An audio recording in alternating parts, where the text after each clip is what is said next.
Good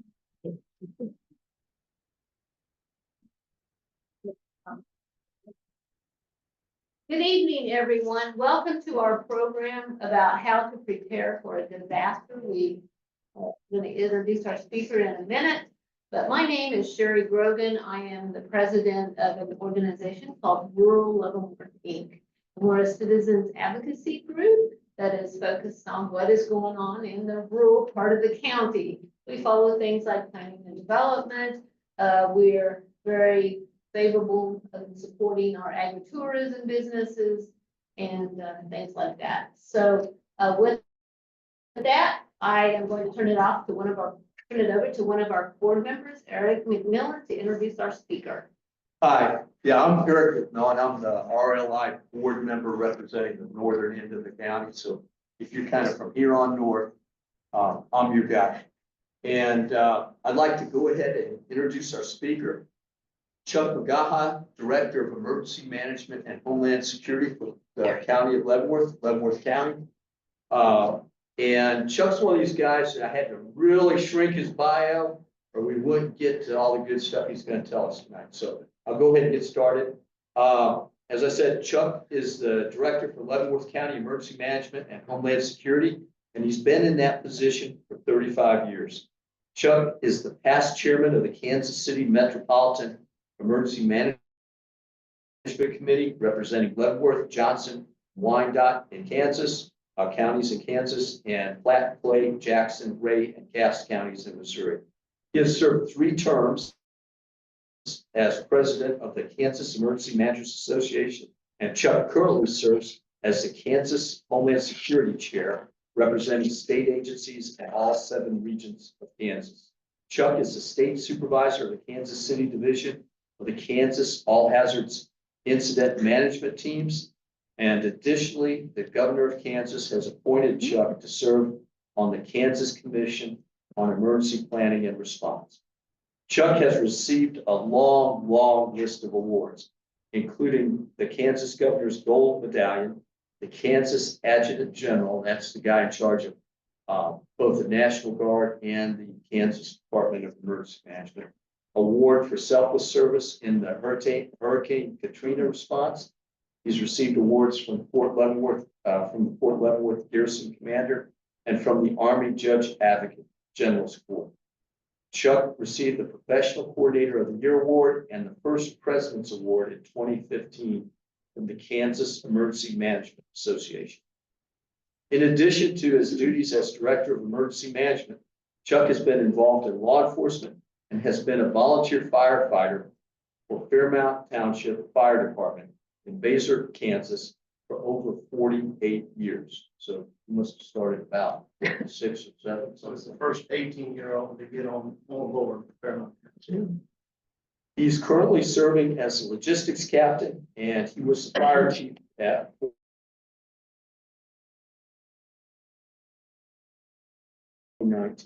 Chuck, we're honored to have you here tonight, and I'll turn it over to you. Thank you, Eric. Pleasure to be here. Hope I don't bore you folks off to death. I hope that you had a nice, healthy dinner before you came. So I'll be watching your eyelids. If my hair starts.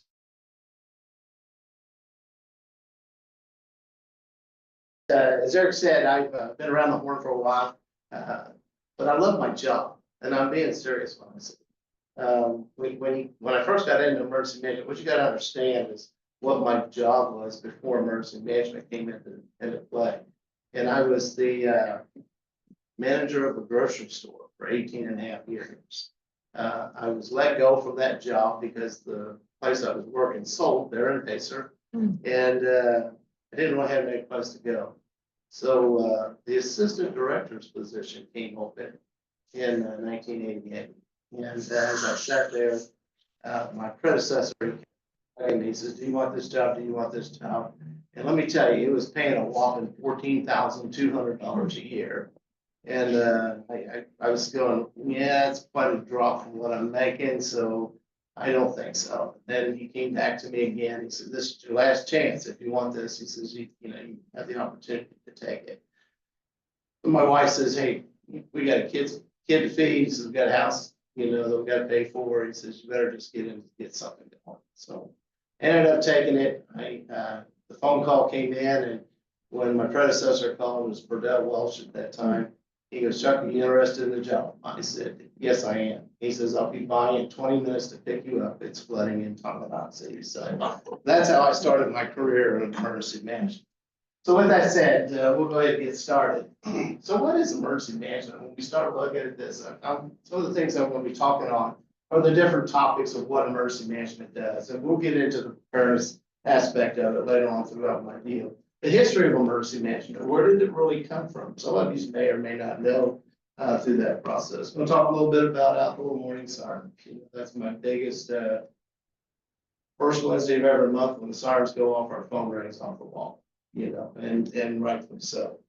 Department of Justice, Homeland Security, grant dollars, how much we've received, and then our local disasters and review will go down through there. So emergency management is staffed with 3. I have with me tonight Rachel Shooting. Took her in as an intern. She was an intern for me for about 4 months, a couple of years back. And told her, I says, if you're interested in a job, I says, I really would consider bringing you on. And lo and behold, phone rang, and she says, yes, I'm interested. I says, put it on paper. So she wrote me a little letter to stating that she wanted to become our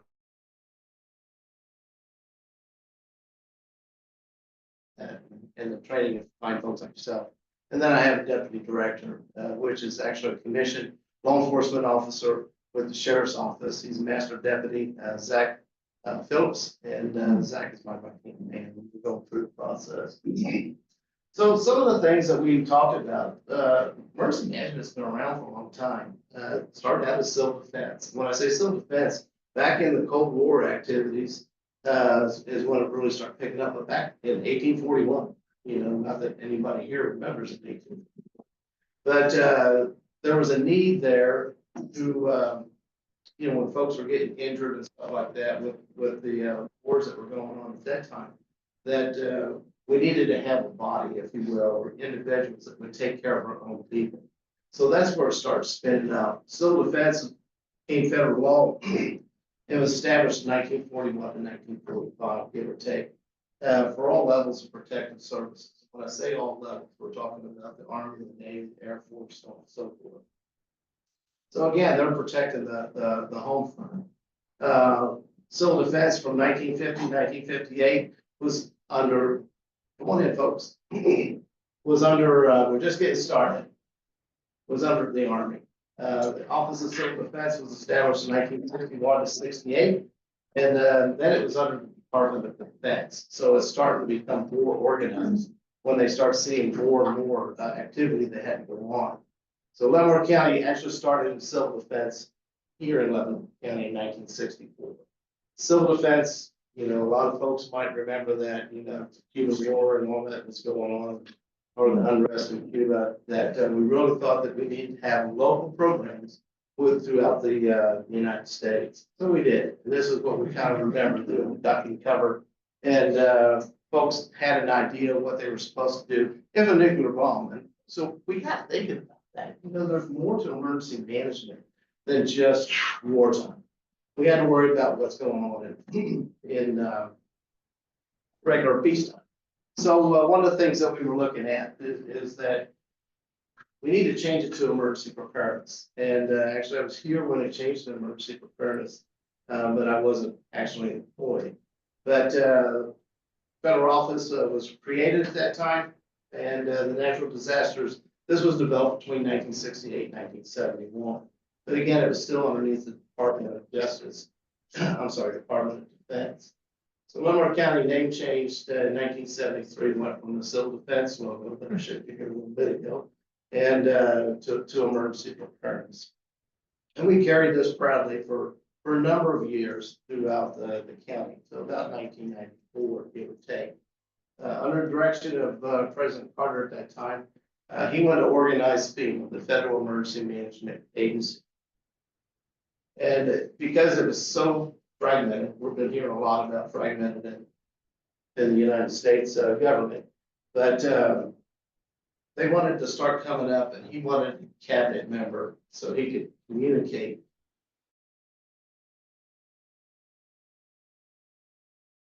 across the United States. So in 2001, Homeland Security was developed, and Homeland Security was under the direction of President Bush. President Bush, when we had the 9/11 attack, it was when he brought all his cabinet members in, it was the finger pointing. You know, why didn't we do this? Why didn't we do that? So on and so forth. So that's when he decided to take emergency management and place it underneath. FEMA was put under there. There was a number of different agencies that was put underneath the Homeland Security process. And the Homeland Security, he wanted one person or one cabinet member that he could speak to that would represent all these other agencies that were fragmented across the United States. So emergency management then, where we're at now, come into the basement of the courthouse, you'll see the fallout shelter sign we still have down there. Not that we utilize that any longer, but it's kind of like a nice antique that hangs on the wall.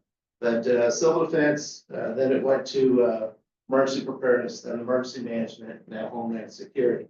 I would have to have a trailer on the back of my truck to be able to cover all the details that would go across that if I was to go ahead and put that through there. We plan for many man-made or natural incidences, and it's a vicious cycle. You know, we start off with the preparedness process, and preparedness comes in many different ways. It comes in training, you know, training all of our responders, our elected officials, and then the general public in essence. So we're pretty good at preparedness. So when the event should happen, the disaster should happen, we go into a response mode. Now, the cops know how to put cuffs on the bad guys. Fires know how to put the wet stuff on the red stuff, and EMS knows how to put Band-Aids on the cuts. And that's all good. But what is their role when we have a major disaster? And that is up to us as emergency management to make sure they all understand what their role is. So we're not duplicating a lot of those benefits or duplicating, you know, exercising what goes on to. The next portion of that is what we call recovery. Recovery is really tough. Think about this, and God help us if we do. If your house catches fire today, that's an emergency to us. It's a disaster to you. The recovery process is huge. Think of that on a much larger scale. You know, look at the wildfires that happened out in California, what's going on right now around Myrtle Beach, you know, that's going on.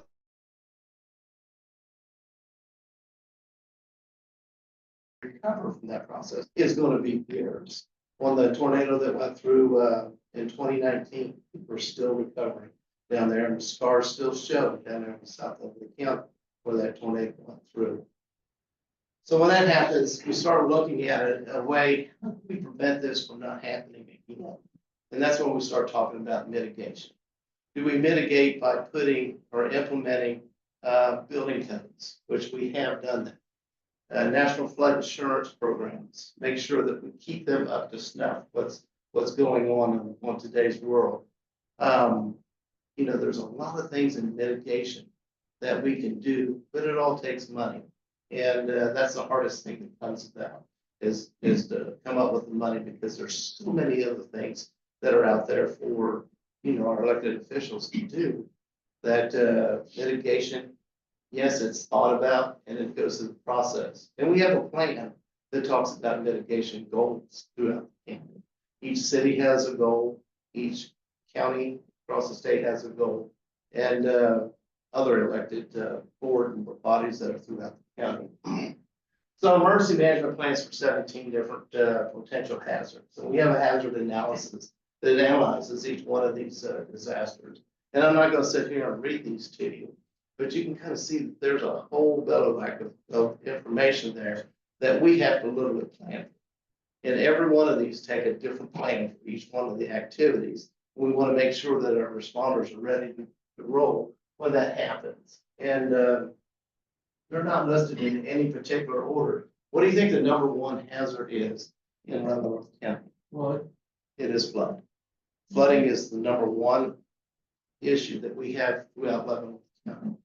And then it goes into tornadoes and so on and so forth. What do you think the number one killer out of all these are? And it's a weather related. It's weather related, and it's going to be heat. Heat is our #1 killer. And a lot of people don't, they take it for granted. But our elderly and our young are really hit hard when it comes to, whether when it talks about heat. What have you. And then terrorism. Our whole world changed within the United States in 9/11. I remember I was coming to work that day and I had to stop at the annex down there in Tonganoxie to see what was going on because the radios were blowing up, a pager was going off, cell phones were going off. We couldn't figure out what was going on. I could see airplanes turning around in midair. And this is when we found out. And I got there to watch the TV down there at the annex at the EMS building to watch the second airplane fly into the Twin Towers. My heart was pumping. So I rushed up here to the office and we activated the Emergency Operations Center at that time, which is the county courthouse. And we did it more for communications effort than anything else. Activated our amateur radio operators and those amateurs sat in there and they were our, I guess, conduit to the rest of the world to get information to and from what's going to happen to us. Because we have 4 loved ones sitting right here in the back door. We didn't know if this was something that was, after federal compounds or what, but it was huge. So since my appointment, this is a list again, I'm not going to read these to you, but the ones that next to it where it says presidential declarations, these are huge. We have to meet a certain threshold of damage, public damage. Right now it's $386,000 worth of public damage. When I say public damage, it's not what happens to you folks at home. That's called individual assistance. But what happens to our roads, our bridges, our buildings, school buildings, things of this nature that brings that together. So it's really difficult to get to a presidential declaration. But once we meet our threshold, then the state of Kansas has to meet a threshold before they can take that up to the next step and ask the president for a presidential declaration. So it's a huge paperwork trail, and I can tell you that the money does not come fast. On the 2019 tornado, I received finally, I had commissioners asking me literally every day when they were going to get their reimbursement check of little less than $1.2 million is what we had in damages and public damages. And December 20, just right before Christmas in 2022 is when we finally received that check. So you can kind of see it's nothing fast, but it finally did come. COVID-19, they're still working on that. I have no idea when we'll see that. I might be retired. You never know. So these are some of the jobs and functions that we do throughout. Some of this is me, some of. One of the biggest things we were tasked with is the training and the education of our county's emergency operations plan.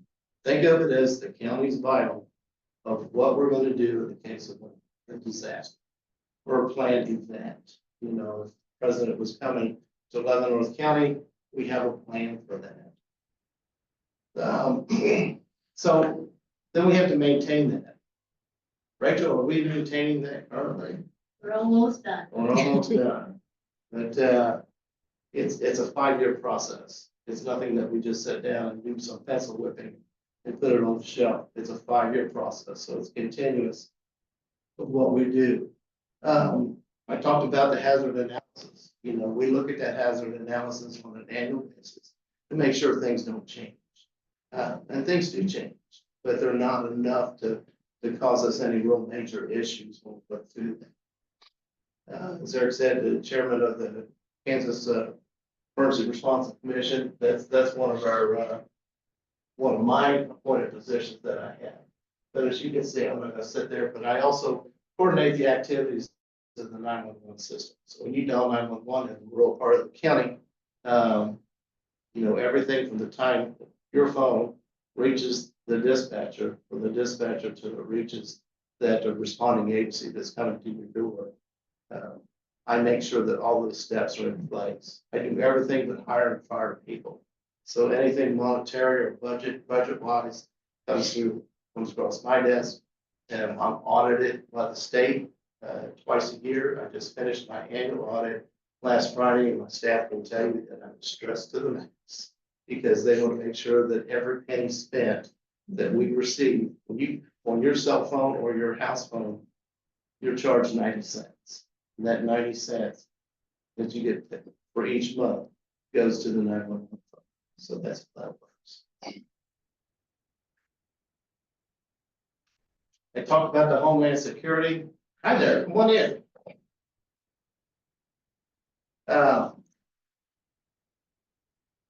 Eric talked about the incident management team. I'm kind of proud of that, where I oversee the Kansas City metro area, folks, and I got about, 15 folks that are involved in that. I actually oversee the entire state of Kansas. I'm one of 3 incident commanders for the entire state of Kansas that serves in that position. So anytime there's a disaster for one of our neighbors to the west of us, south of us, or north of us, in one of the other counties, I will go and help them work through that. So not only do I do it here in Leavenworth County, if everything is good here in Leavenworth County, I will go help them. Right now, they got wildfires going on over the state, waiting for the phone to ring. Hopefully it does not when we go through that process. Help them coordinate the process. So let's talk a little bit about outdoor warning signs. Outdoor warning signs, what do you think is my #1 complaint about the outdoor warning signs? Noise, and you're, Yeah. I can't hear that siren. Where do you live? We get the address. An outdoor warning sign, what part of that do you hear? Outdoor. And that's what they're intended for. They're not intended for folks living inside the house or being inside the barn or whatever, working. If they're working outside in the garden or whatever it might be, if they're within that 5-mile radius, they're 2.5 miles each side of where the siren's located, they should be able to hear the sirens. We have a contractor that is actually gone through the process to tell us where those sirens should be located. And we continue to add as development continues to grow throughout the county. We'll put in a new siren as we need to. Now, we haven't put one in for a couple of years. Our last new siren was put in place when the new Leavenworth school, elementary school, got put in there at 170. Still was our last new. But our entire system, as you can see, it's pretty pricey to maintain on an annual basis. When you take, when a siren only costs us, I say only costs us $23,000, but it costs us $43,000 a year just to maintain 47 that we have here. So it's pretty expensive, and we want to make sure that when it comes time for an event, that we have to sound those outdoor warning signs. That when we use this finger and push that button, it's going to go. The outdoor warning sirens, there's a lot of things that we can sound them. Most people associate them with tornadoes. And that is true. And that's what we mainly use them for. But if we have a thunderstorm that's coming through, a severe thunderstorm that is pushing winds at 80 miles an hour or greater, so destructive storms with 3-inch hail, and we just had that last year, we're going to sound the outdoor warning signs. And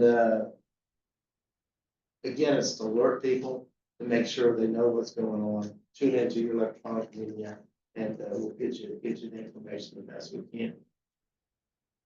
Some of those sirens are in town, in towns as well, right? Or are they? Okay. They are. Each one of our cities have outdoor warning sirens. And this is a picture just to decipher what our old sirens look like. The yellow one, or that I guess would be to your right or to your left, is what we used to have. These were the old Thunderbolt sirens. And the new one is electronic siren. People say they can't hear them any better, but it's the tone is what it basically is. Both of them still produce the same sound, and I got a slide here that shows the sound that we have. So this is kind of how we have it broke out throughout the county. 11 of them here within the city of Leavenworth, 5 at Fort Leavenworth, and the 5 on Fort Leavenworth we maintain. We bought them, we put them in place. Fort wanted to have the opportunity to sound the sirens. They wanted to. That would have caused too much confusion with it being this close to Leavenworth City. So they put in their own. They got a couple of their own sirens that they could do that with. But 5 of them are up there on post with a great working relationship with Fort Leavenworth. We talk with them on a weekly basis with those outdoor warning signs. Going down through the list, we got 3 in Lansing, 3 in Baxter, 1 in Easton, 4 in Tonga, 1 in Leavenworth, and then 19 scattered throughout the county. And to kind of put that into perspective, when I was talking about this, each siren, 125 decibels. Anybody know what 125 decibels equals? I just like that. 125 decibels. If you were literally underneath the siren and it was sitting there just off your side, cleaning, it would be deafening. When I say deafening, it would hurt. It would hurt. So you kind of get an idea of what we're looking at in decibels, of where we're at, through that process. You know, cutting the grass, where we're at, 110 decibels, cutting the grass, with a mower. You know, 125 decibels is pretty good. When you're on the outskirts is where that sound travels to. So up to 5 miles, it's 125 decibels, and then it starts to fade away. So kind of put that into perspective. If you're within 2.5 miles from the siren location, it's going to be as loud as a lawnmower. Just put that as best going. So you can't hear your lawnmower when you're inside. Step outside, you'll be able to hear your lawnmower. Think of it that way when we talk about outdoor noise. This kind of give you an idea of where our sirens are located throughout the county. It's pretty congested where most of our population is. I couldn't get it close enough in Base or Tongi. So anyway, you saw the list of where we're at, but at least it gives you a pretty good idea of where our sirens are located throughout the county. So we have a few areas where we'd like to go, but the population is at such, it's not, I'd love to have one on every street corner. But the budget one it's very difficult when I go to the commissioners and say, we need $23,000 for a sign. And then, oh, by the way, I need 10 of these, you know. So in time, we'll get there. But as you can see, 2018 was the last one we bought, and we'll go through there. We are a storm-ready community. And what does that mean for you? We have met criteria from the National Weather Service to be storm ready. And when I say storm weather ready, it's a severe weather package that the National Weather puts together. They want to make sure that we have 24-hour communications. We do our dispatch. We also have that capability within our emergency operations center. Want to make sure that we have a good, strong weather plan. And we do have that. We have a good, strong weather plan that is not only bought off by the state of Kansas, but it's bought off by the National Weather Service. How often do we visit the National Weather Service? We try to meet with them at least once a year, face to face. We have what we call an integrated warning team that meets that, and then they show up and meet with us face to face. We just finished off our spotter network, and we were able to introduce ourselves again to the warning and preparedness coordinator through the National Weather Service. So it's pretty intense through that process. Everything we have to have needs to be redundant. So we can't just have one of them, we have to have 2 of everything to meet these storm ready. That is something that's a program that we go through every 5 years. It's been updated, it was just updated last year. So we're setting good for a bit. So I'm gonna talk a little bit about Homeland Security. Any questions up till now? I'll run through this here fairly quick. Homeland Security grant funding for Leavenworth County. There was a lot of money after the 9/11 situation. And there was specific things we had to spend it on.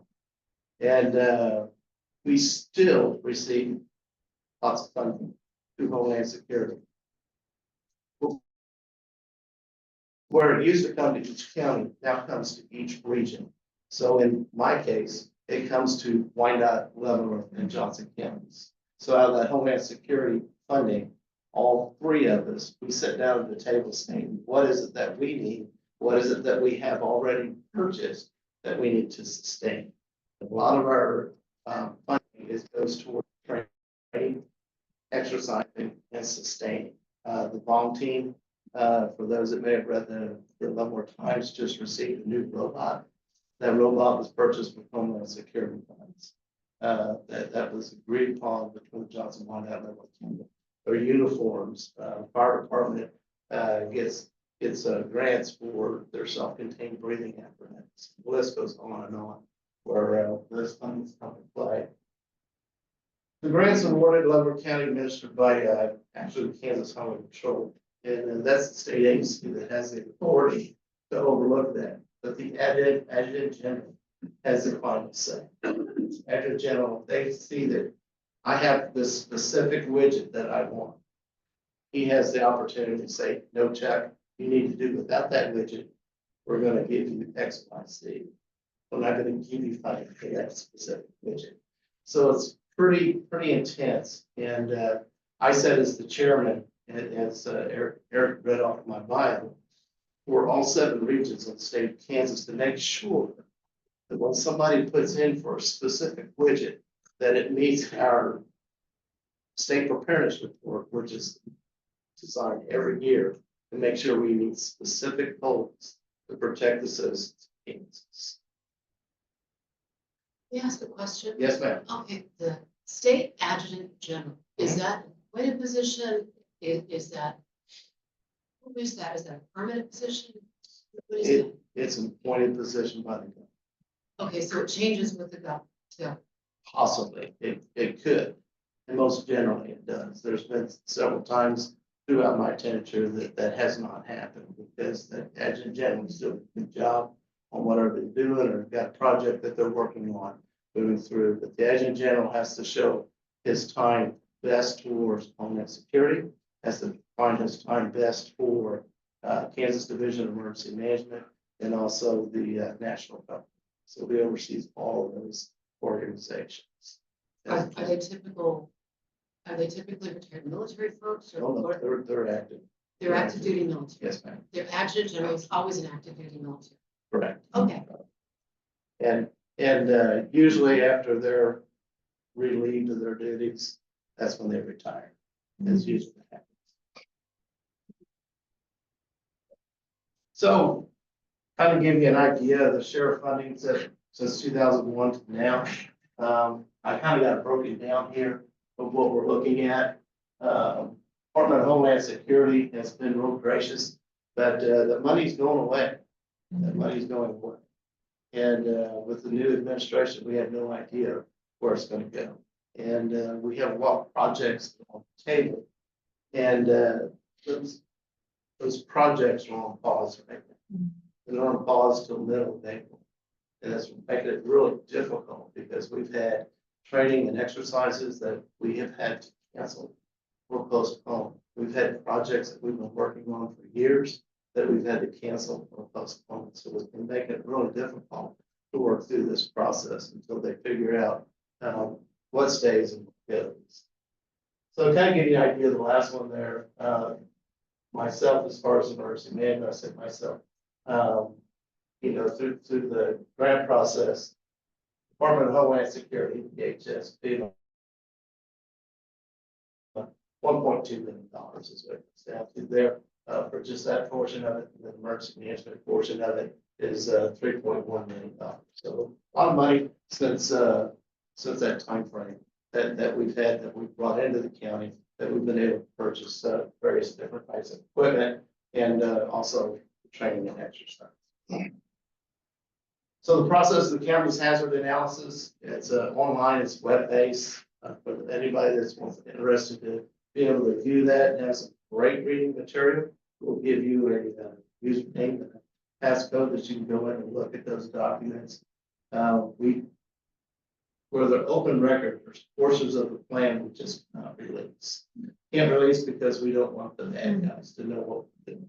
And that's the simple way to put that.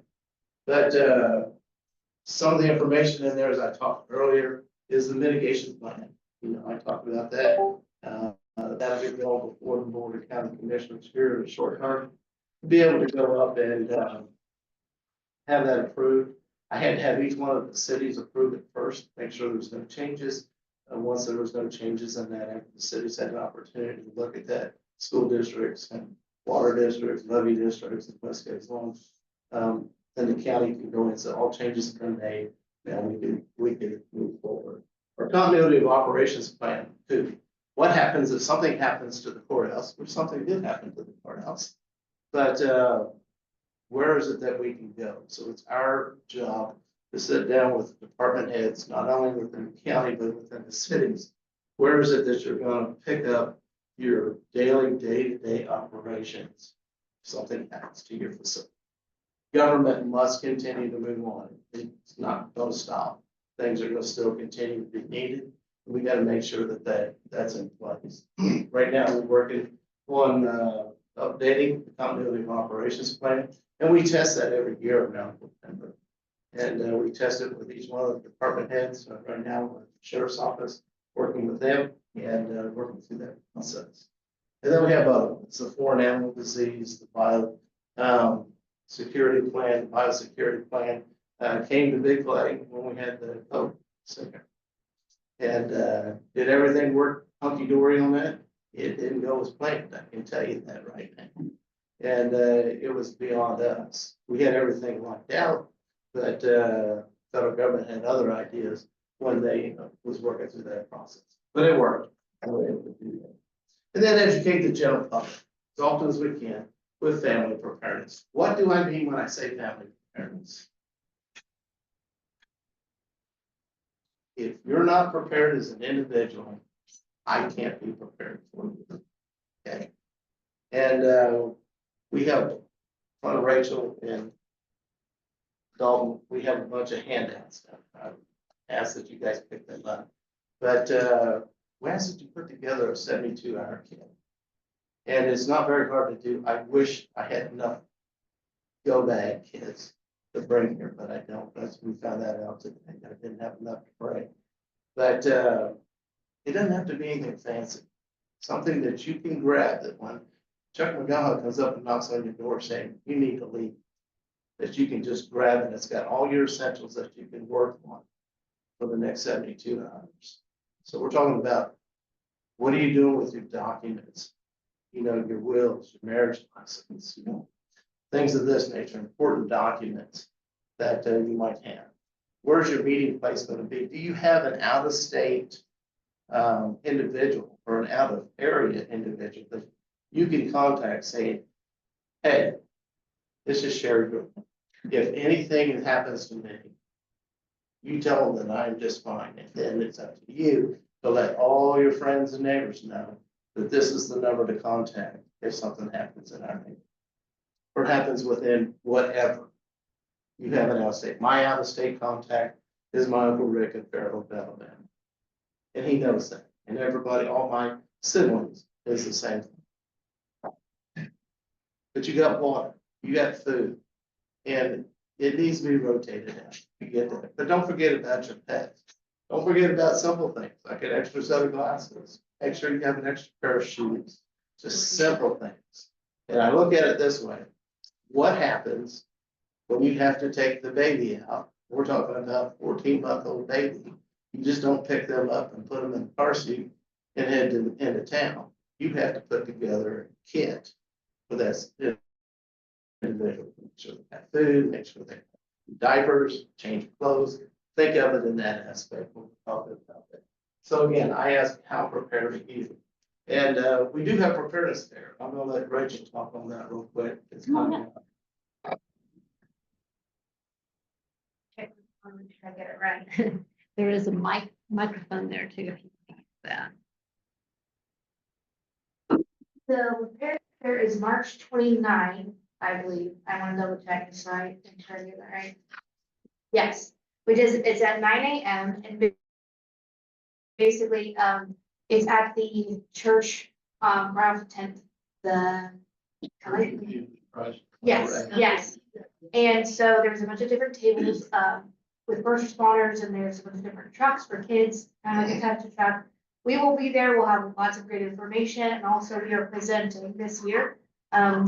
We got the pick of the letter, so we are going to just talk basically what Chuck's been talking about. We're kind of breaking it down more about how you can be prepared individually and as a family, and what we can do as a community to be more resilient. So we hope you can come out. What's the time? 10 a.m. 2, 2 p.m. 3, 3 10 to 3. They 10 to have. 3. Well, It's usually well attended, so you Thank folks you. know that. 2 to 300 family.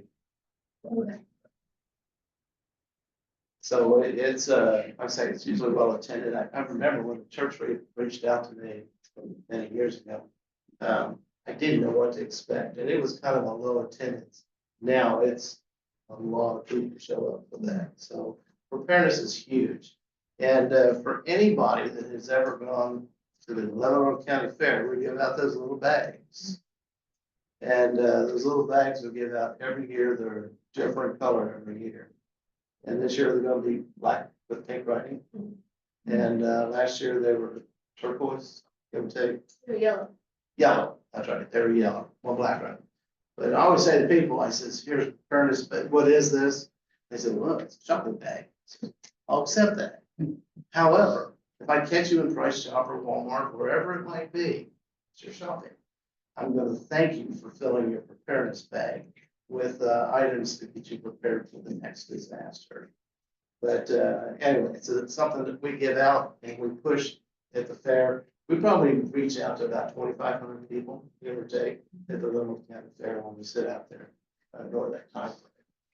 So we're gonna talk about a little bit about the disaster. One of the biggest things for us as emergency management is the coordination aspect of it.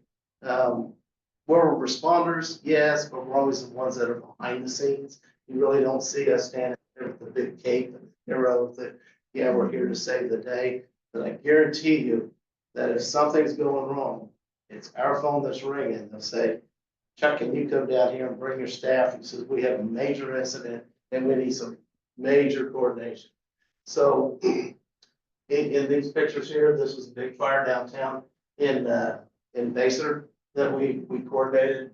Actually, it was the old lumber yard that was down there. I'm sorry, it's the cabinet shop, which is now the VFW hall. This one here was from the Tonganoxie tornado when we had debris management process, and that's always huge. So we coordinate with all these different agencies, and it could be coordinating all for the same event. If there's a tornado that comes through, you're coordinating with everybody, the Red Cross, the National Guard, everybody is looking to us for the answers when we go through there. So let's start off and talk about wildfires. How many of you actually live in a rural part of Leavenworth County? Do you pay any attention about what you're planting next to your house?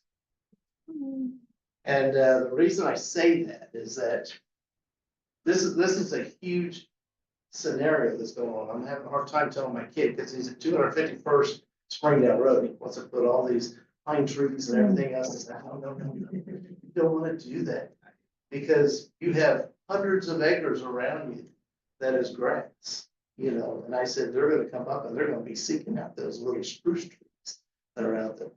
So this slide kind of gives you an idea. We want to make sure that our gutters are cleaned out, make sure that we have no leaf or even pine needles if you have pine trees around. Western cedars, eastern cedars are our worst nightmare. Everybody likes to see some of them as far as windbreaks. I'm sorry, folks, I'm here to tell you that when you see fire going across and crowning out across the top of them, it's a nightmare. And I've seen driveways you can't even get down because the cedars, it secludes the house, but you can't get down the driveway because the cedars are so full. So we ask people to cut maybe up to at least 3 feet off the ground, but 10 foot is ideal because it can still crown, but you can still drive through it if you have to escape. You want to make sure that the first 30 feet around your home is green grass. I know right now it's hard to get green grass, but you want to make sure that you have good grass around at least 30 feet of your house. If you're going right up next to your house, mulch. People just love mulch. You bring Junior over or something like that, and they sit there and they might happen to be a smoker and flip it out there in the yard and wind rolls it right back at your mulch. Then you got your porch.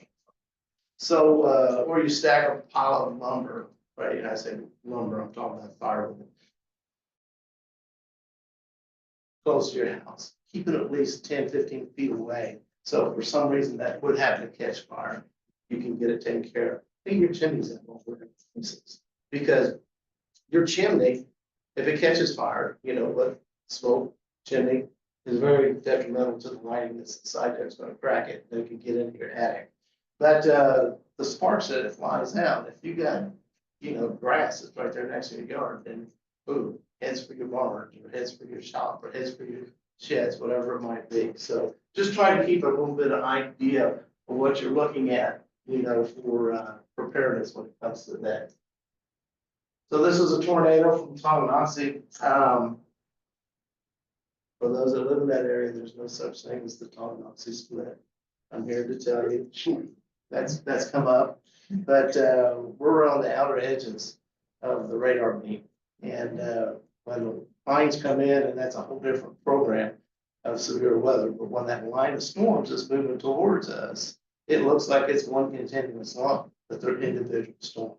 So the closer they get to the radar, then they become separate storms. And that's what they look like, the Tonganoxie split. So it's just happened to be, this actually went right down Main Street, and Tonganoxie went through the fairgrounds and right down. So this is on top of what we call Elm Hill. Easton, Kansas, Stranger Creek. We love Stranger Creek. And this is about, I'm guessing on the height, that was 24 feet, 17 feet is flood stage. So as you can see, it's pretty nasty. We've actually bought out all the homes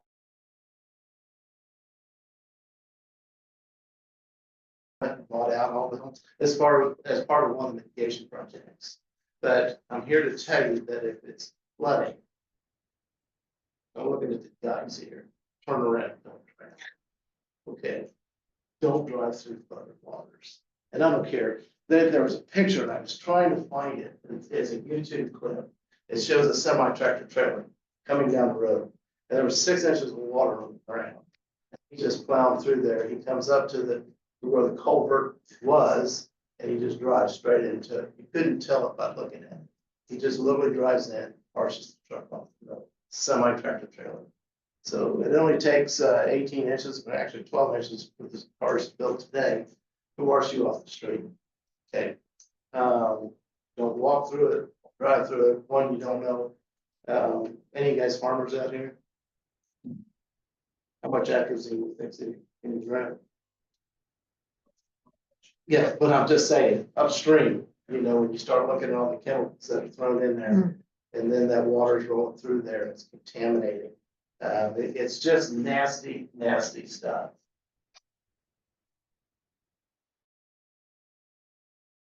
Again, 2005. In 2005, we actually, from this rain event, we evacuated the Eastern Country Care up in Easton, and that was an exciting aspect when you take 70-some older folks that were residents there, and we have to move them into Leavenworth.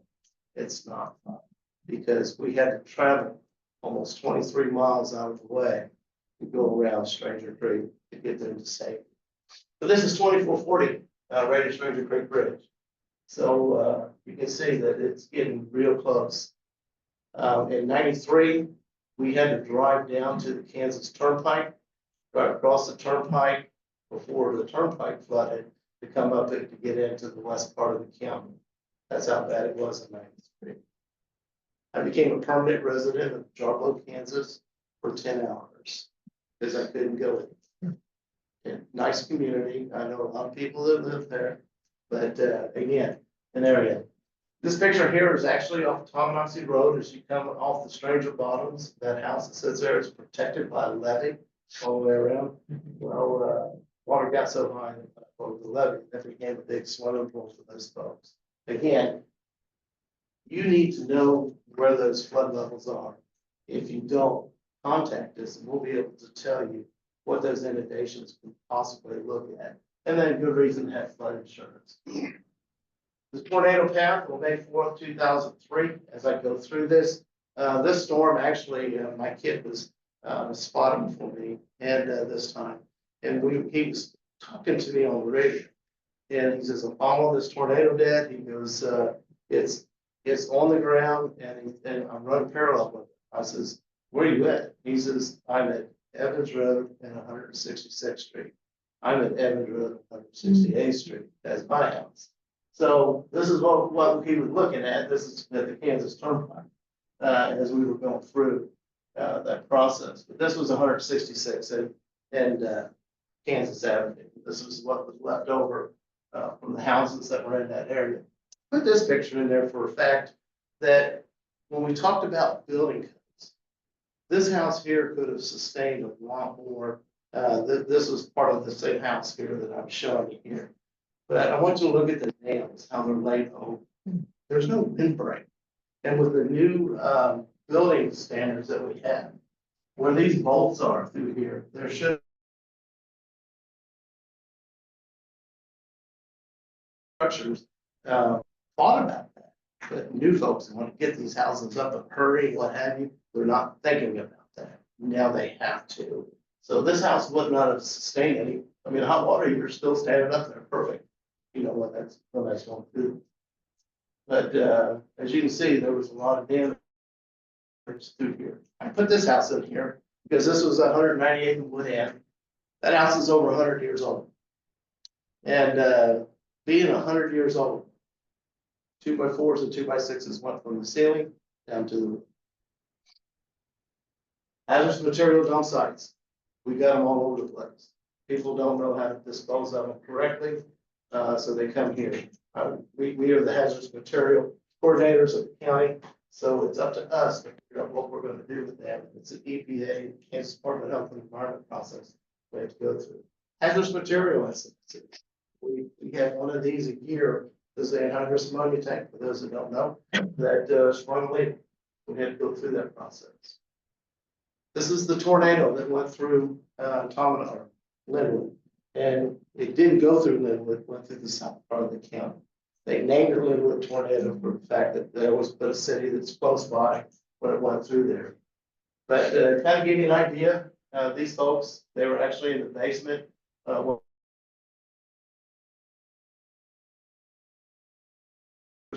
Out there, Free State growers, totally put it on the ground. This is a truck right here. There was a guy that was actually working there that night, and he was underneath that truck for cover. He wasn't injured, but as you can see, there was a lot of damage. But while that was going on, we also had the Missouri River flood. And flooding river, this is actually taken right up here at our water intake. Rachel saw this today, and we go out there with that little cat home. I know you can't tell it's a cat home. And walk over here, this little gray thing right here is where we get our river creek. So I don't think we wanted to do that day there. This is ADM Grain Company down off of Walcott. 1.2 million bushels of beans were lost. They tried to get it out of there, but they couldn't.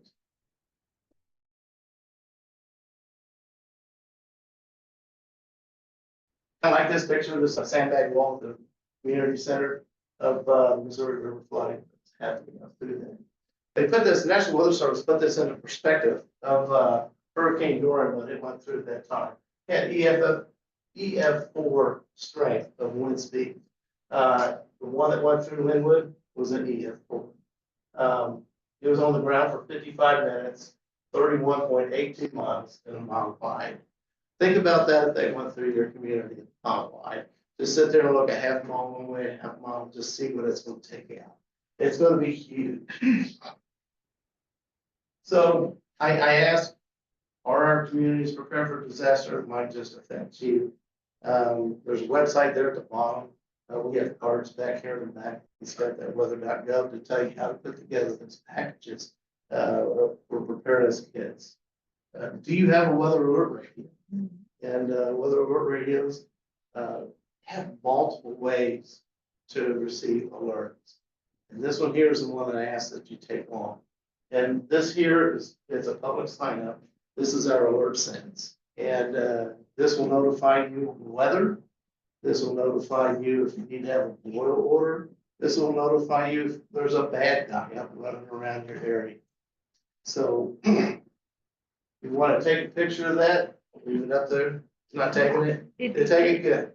And then bring that up and allow yourself to bring that on. But we've had real good success with this. The county purchases this, and we put that product out there for you as a citizen to be alerted. I can tell you, my wife and I, we went to Texas, and it follows you. There was a tornado that was happening just outside of Houston. My wife and I pulled off the highway 35 there and went into a convenience store. The guy says, "Hey, I need to use your cooler." He says, "There's a tornado coming through here." He goes, "No, we ain't heard nothing." And I said, "I just want to use your cooler." So we went into his cooler and that tornado was about, a quarter to half a mile away.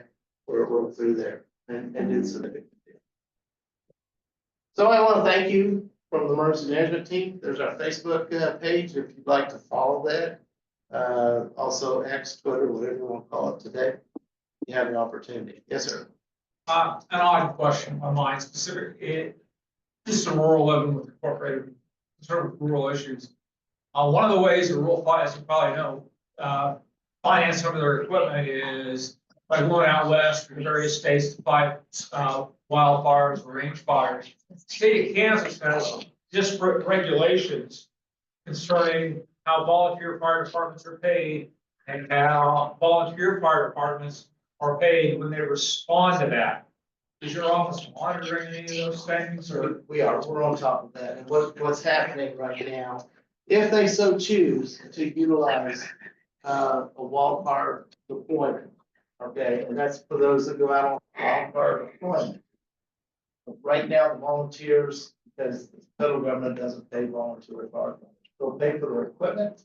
But what state of Kansas is working through right now with the state fire marshal's office and Kansas State Forest is to contract, if you will, have those individuals as contracted help when those fires happen. That's being right now worked on.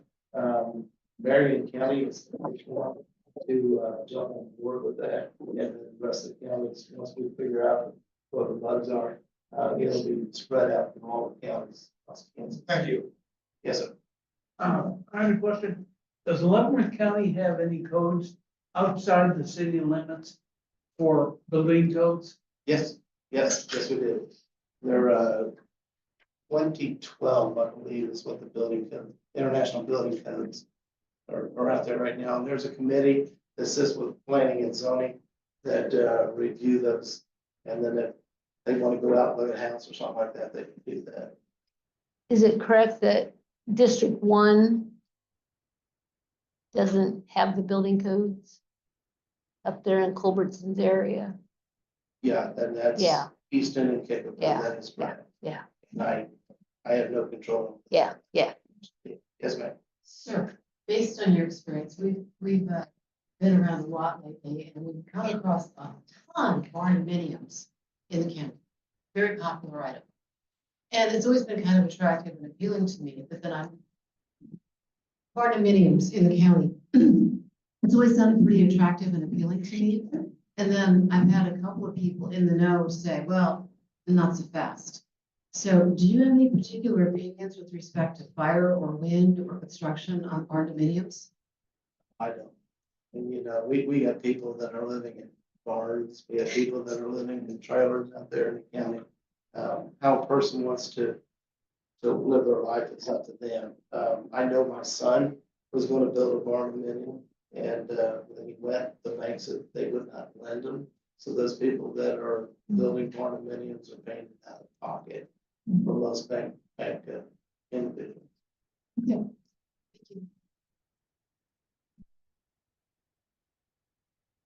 Thank you. I can talk about it. Yeah, I just want to remind people too that when you have prepared bags, make sure you don't forget your pets. There you go. Thank you. Remember your pets and even large animals. Yeah, and as up to, at what point will the state animal response team be called out? When I make that phone call. I know Eric Thompson very well, with that state animal response team that's based out in Johnson County. And I know there's several members in Leavenworth who are members of Yeah. that people. Including yourself? Yeah, and that one thing, make sure you microchip your dog. There you go. And also, there was one microchip company that has gone out of business. Right. So you might want to take your dogs to the vet to make sure they are still active. Yeah, and actually the sheriff's office can scan your pet for you, find out if it's legitimate or not, when they scan. So I had a question. if you see your neighbor building a big old fire pile, and it's maybe a little bit windy, and you think, no, this doesn't seem quite right. Are burn permits posted on a website, or do you call the sheriff's department and say, hey, I'm concerned, does my neighbor have a burn pit, or a burn permit? And if it looks like it's getting out of hand, should I spray my yard with some water, or, like? any- Whatever you gotta do to protect your property, I totally understand that. But, burn permits are daily. You have to get a burn permit every day. When we first started and implementing that program, it's probably 10 years now that we've been doing that. It's very beneficial now. When we shut down burn permits, the burn permit site, which we do, and I say we, it is up to us out of our office whether we're gonna allow burning or not. And there's a science behind that. It's not just saying, Chuck decides he's gonna take everybody's matches away today, I don't let them burn. There's a certain wind speed that we don't allow. There's the relative humidity, the dew point, the temperatures, all that plays a factor in whether we're gonna allow people to burn or not.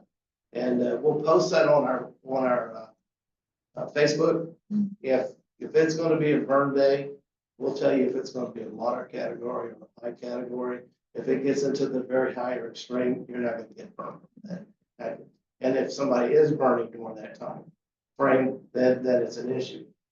The problem is, let's say that I decided to burn in my backyard 3 days ago, and then I thought it was out, and this is what's happening a lot across the county.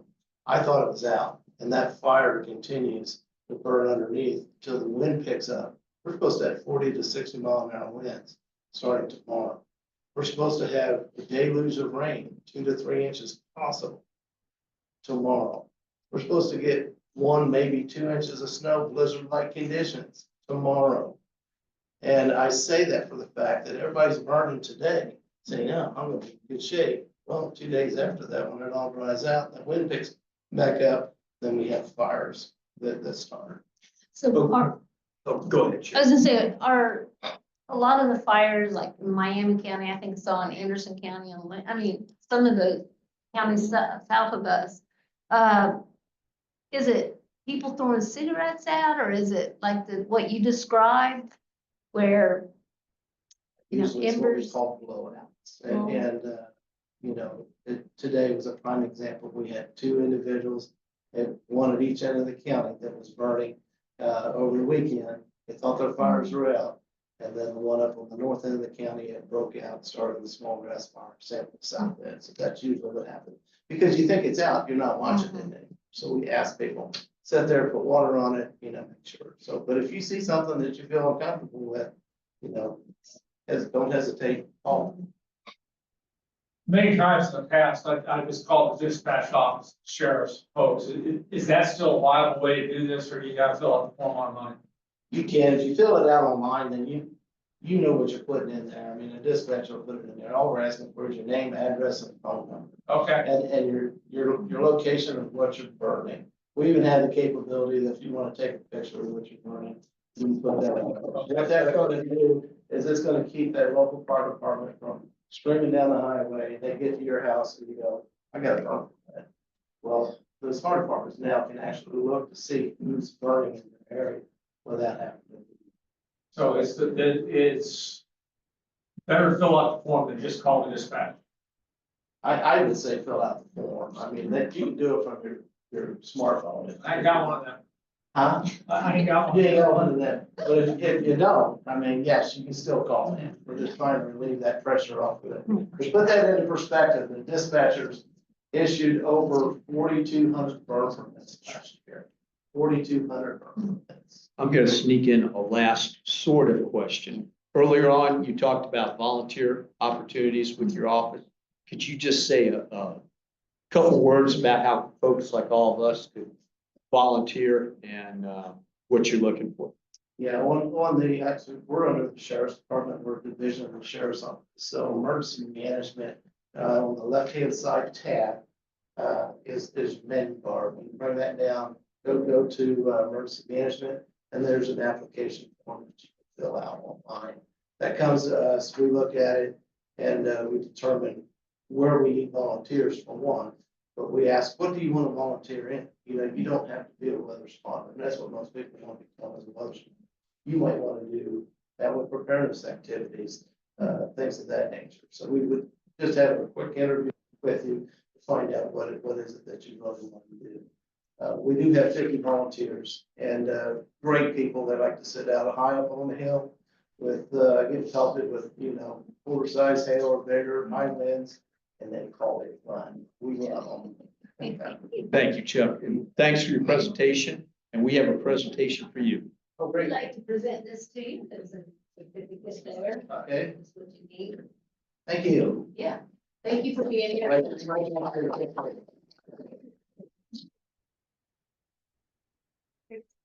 Okay. Sure. Okay. Well, thank you very much. Have a safe trip home, and we're located at the courthouse, just basement. I said basement, little of us, basement. In the Sweet 50. Okay, thank you. Thanks again, Chuck. Thank you. Just take as much as you want, if you want to take, if there's more, if you guys have a group that you want to take all